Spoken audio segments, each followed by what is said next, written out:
تو میرے بھائیوں اور دوستوں، میں عرض یہ کرنا چاہتا ہوں آپ سے بعد میں اور اپنے آپ سے پہلے، اپنے واسطے سے آپ حضرات سے عرض کرنا چاہتا ہوں کہ ربیع الاول کا مہینہ اس لحاظ سے بڑا مبارک مہینہ ہے کہ اللہ تعالیٰ نے اس کو سرکار دو عالم صلی اللہ علیہ وسلم کے دنیا میں بھیجنے کے لیے انتخاب فرمایا۔ اور جب ربیع الاول کا مہینہ آتا ہے تو ہمارے ملک میں خاص طور پر جگہ جگہ، گلی گلی، محلے محلے محفلیں منعقد ہوتی ہیں، سرکار دو عالم صلی اللہ علیہ وسلم کی سیرت طیبہ بھی کا بیان بھی ہوتا ہے، جلسے بھی ہوتے ہیں، چراغاں بھی کرتے ہیں لوگ، اور نہ جانے کیا کچھ عید میلاد النبی کے نام پر کیا جاتا ہے۔ لیکن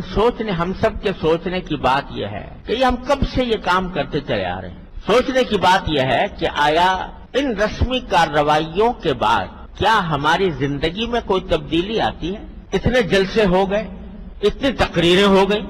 اتنی محفلیں منعقد ہو گئی، اتنی نعتیں پڑھی گئی، اتنے درود و سلام ہوئے، الحمدللہ حضور اقدس صلی اللہ علیہ وسلم پر ایک مرتبہ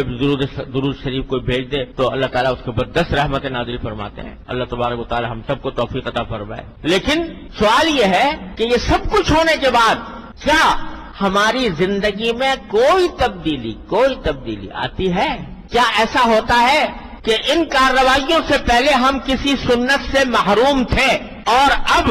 ان کارروائیوں کے بعد کسی سنت پر عمل کرنے کی توفیق ہو گئی؟ اگر اس سوال کا جواب ہم اپنے گریبانوں میں منہ ڈال کر دیکھیں تو بظاہر اکثر و بیشتر اس کا جواب نفی ہی میں ملے گا۔ جس ڈھب پر زندگی پہلے چل رہی تھی اب بھی چلتی ہے، پہیا جس طرح گھوم رہا تھا اب بھی گھوم رہا ہے۔ پہلے اگر سرکار دو عالم صلی اللہ علیہ وسلم کی سنتوں کی اتباع کی فکر نہیں تھی اب بھی نہیں، تو بتائیے کہ آیا اس بات سے سرکار دو عالم صلی اللہ علیہ وسلم خوش ہوں گے کہ میری امت کے لوگوں نے میری تعریفیں تو بہت کر لی، لیکن کیا میں جس کام کے لیے آیا تھا اور جو پیغام میں لے کر آیا تھا،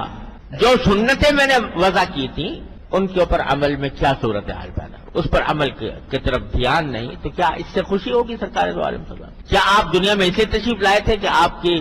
تعریف میں قصیدے پڑھے جائیں؟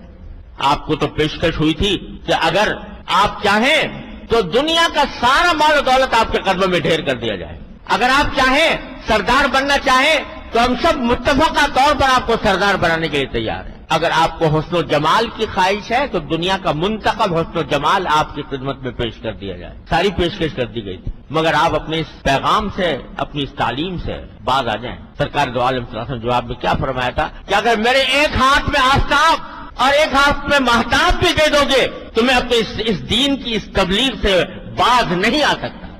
سرکار دو عالم صلی اللہ علیہ وسلم اگر محض تعریف ہی کرانی ہوتی تو وہ اس وقت پیغام قبول کر لیتے۔ تو ہم سب کے سوچنے کی بات یہ ہے کہ آیا ان ربیع الاول کے مہینے کے آنے کے بعد ہم سرکار دو عالم صلی اللہ علیہ وسلم کی تعلیمات پر عمل میں کوئی ہمارے ترقی ہوتی ہے؟ بلکہ افسوسناک بات یہ ہے کہ حضور اقدس صلی اللہ علیہ وسلم کی سیرت طیبہ کے نام پر ہم وہ کام کرتے ہیں جو سرکار دو عالم صلی اللہ علیہ وسلم نے جن کی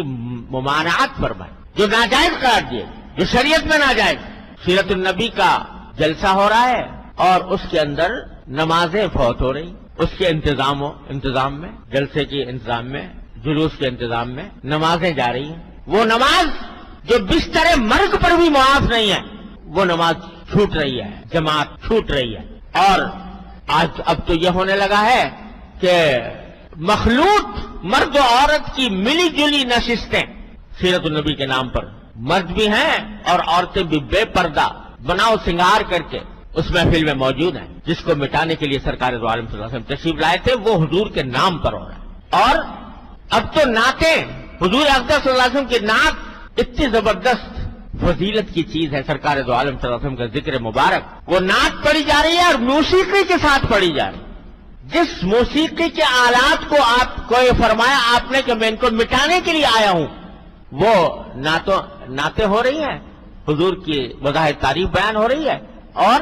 میوزک کے ساتھ ہو رہی ہے، موسیقی کے ساتھ ہو رہی ہے۔ تو بتائیے یہ سرکار دو عالم صلی اللہ علیہ وسلم کی سیرت کے ساتھ کون سا انصاف ہے؟ یہ کتنا بڑا ظلم، کتنی بڑی دھاندلی ہے کہ سرکار دو عالم صلی اللہ علیہ وسلم کی تعلیمات کو پامال کر کے کہا جائے کہ ہم سرکار دو عالم صلی اللہ علیہ وسلم کی سیرت بیان کر رہے ہیں یا آپ کی نعت بیان کر رہے ہیں۔ تو میرے بھائی اور دوستو، ربیع الاول کا پیغام یہ ہے کہ ان رسمی کارروائیوں میں پڑھنے کے بجائے یہ دیکھو اگر واقعی سرکار دو عالم صلی اللہ علیہ وسلم کے ساتھ محبت کا دعویٰ ہے، اگر واقعتاً سرکار دو عالم صلی اللہ علیہ وسلم کے امتی ہو تو کم از کم اس مہینے میں اتنا جائزہ لے لو کہ سرکار دو عالم صلی اللہ علیہ وسلم کی کون سی سنت پر ہم عمل کرتے ہیں اور کون سی پہ عمل نہیں کرتے، جس پر نہیں کرتے اس کے اوپر اب کرنے کی کوشش کرتے